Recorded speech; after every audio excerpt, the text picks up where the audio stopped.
Au nom du Père et du Fils et du Saint-Esprit. Amen. La paix de Jésus soit dans votre maison, sa paix et sa joie. Nous sommes partis sur l'évangile selon Saint Jean, chapitre 20, versets 24 à 29. Que ta parole, ô Jésus, rentre dans mon esprit, que ma bouche proclame ta parole et que mon cœur l'accueille. Amen. Alléluia. L'un des 12 était Thomas, surnommé le jumeau. Il n'était pas avec eux pour cette venue de Jésus. Comme les autres lui disaient, « Nous avons vu le Seigneur », et il leur répondit, « Tant que je ne vois pas ses mains avec la marque des clous, et que je ne mets pas le doigt dans la marque des clous, tant que je ne mets pas la main dans son côté, je ne crois pas. » Et voilà que de nouveau, 8 jours plus tard, les disciples étaient à l'intérieur, et Thomas avec eux. Alors que les portes étaient fermées, Jésus vint, et se tint au milieu, il dit « Soyez en paix ». Ensuite il dit à Thomas « Mets ici ton doigt, regarde mes mains, avance ta main, et mets-la dans mon côté, cesse de nier et crois. » Pour toute réponse, Thomas lui dit « Tu es mon Seigneur et mon Dieu ». Et Jésus lui dit « Tu m'as vu et tu crois, heureux ceux qui n'ont pas vu et qui croient. » Merci Jésus, alléluia. Gloire au Père, au Fils et au Saint-Esprit, amen. Eh bien, on l'a entendu, c'est le super prétexte à ceux qui refusent de croire. Dire, j'ai pas vu, je crois pas, je suis comme saint Thomas. Voilà. Donc c'est un peu, moi personnellement, ça m'agace d'entendre ça, parce que je réserve une réponse assez fournie à ceux qui disent ça. Je dis, si tu dis que tu es comme saint Thomas, écoute, ça va être magnifique, hein, parce que saint Thomas, à un moment donné, il a effectivement douté, mais il s'est vraiment beaucoup rattrapé, saint Thomas.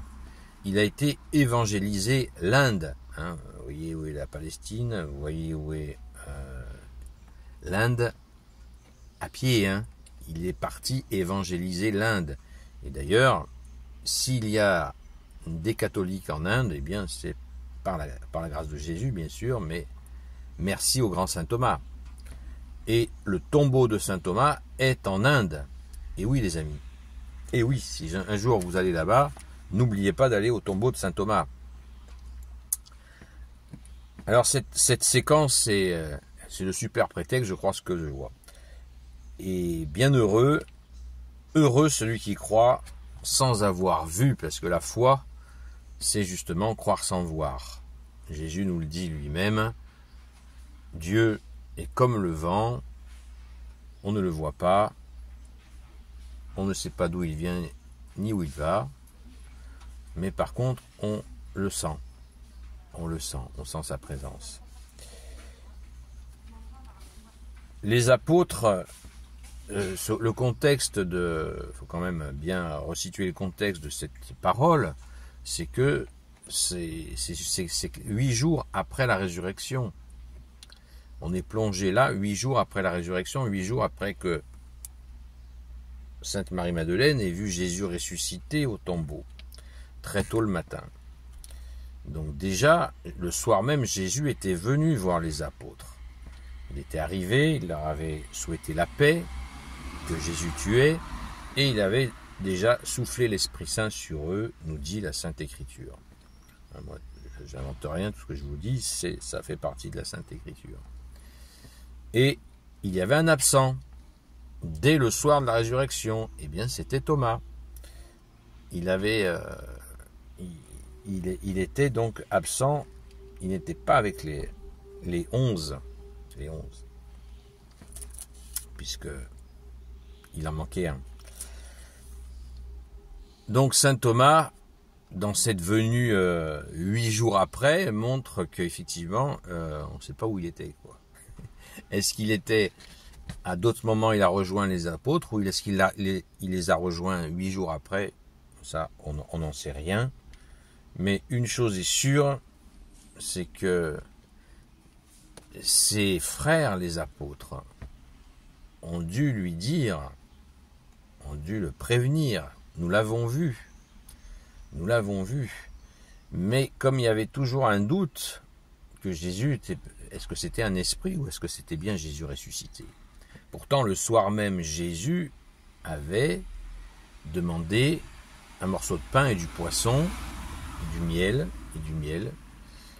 et il avait mangé sous leur nez pour leur montrer qu'il n'était pas un esprit, qu'il n'était pas un fantôme. Donc, saint Thomas, ils ont dû lui expliquer, mais en était-il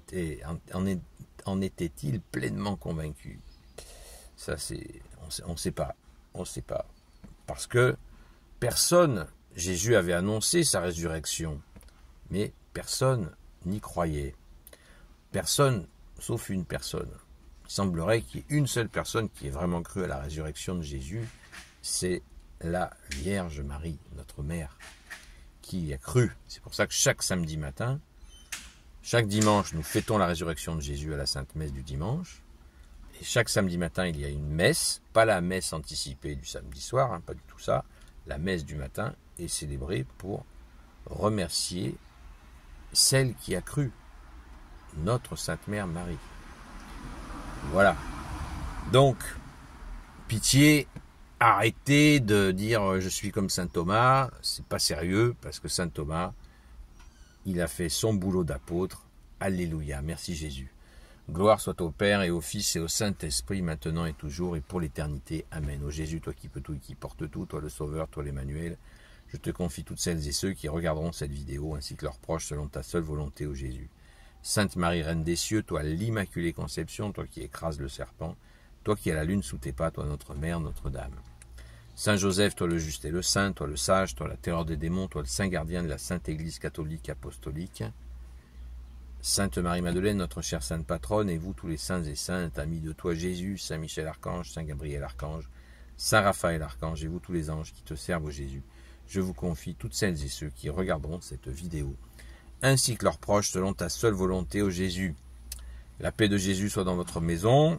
On se retrouve à la grâce de Jésus ce soir à 20h jusqu'à 22h sur la chaîne Seul Jésus Sauve sur TikTok, où nous avons des temps de prière, des temps pour qu'il y a des gens qui viennent crier au secours, des temps de discernement, essayer de comprendre la parole, ou ce que Jésus essaie de nous expliquer, ce que Jésus nous explique, et comment mettre en pratique cette parole, puisque c'est le souhait de Jésus. Comme Jésus nous dit, il ne suffit pas de dire Seigneur, Seigneur pour entrer au royaume des cieux, il faut faire la volonté de son Père. Et bien la volonté du Père, c'est que nous accueillons le Fils, Jésus bien-aimé. Alléluia, à très vite.